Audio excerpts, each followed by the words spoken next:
आज हमारे पास digital India mission है। युवाओं के लिए पीएम स्टार्टअप की स्कीम है, पीएम स्टैंडअप की स्कीम है। और जब पूरी दुनिया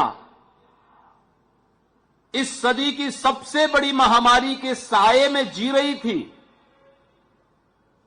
दुनिया की सुपर पावर भी इस महामारी के सामने पस्त थी, तब भारत अपने यहां बेहतर कोविड प्रबंधन के साथ ही Bharat new national education policy को अपने यहां लॉन्च कर रहा था।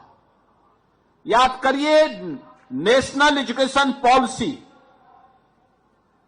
एक परंपरागत डिग्री को नहीं, जो मोदी जी ने डिजिटल इंडिया मिशन की घोषणा की,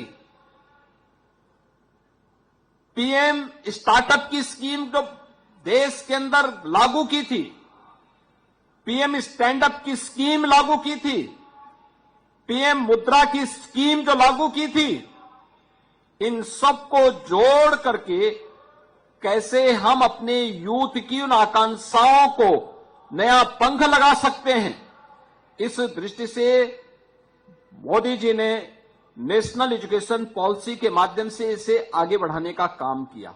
और उन्होंने केवल यही नहीं किया, उन्होंने कहा हमारे पास स्केल है, लेकिन उस स्केल को स्किल में बदलना है। आप सोचिए, भारत दुनिया के अंदर सबसे बड़ा यानी भारत दुनिया का सबसे बड़ा युवा राष्ट्र है। देश के अंदर अगर आप देखेंगे, हमारी 56% आबादी ऐसी है जो वर्कफोर्स है, जो कामकाजी है, उसके लिए कार्य चाहिए, उसकी अपनी आकांक्षाएं हैं, उसके अपने सपने हैं। उन सपनों को उड़ान चाहिए और इसके लिए हमारे संस्थानों को तैयार होना है।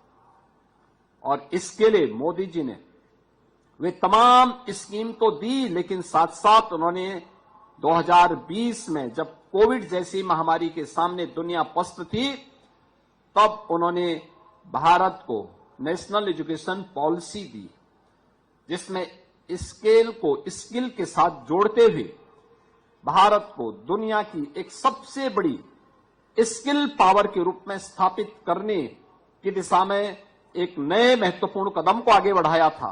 और स्केल और स्किल के इस बेहतरीन समन्वय का केंद्र बिंदु लखनऊ में अगर है तो वह बीबीडी यूनिवर्सिटी उसमें से एक है।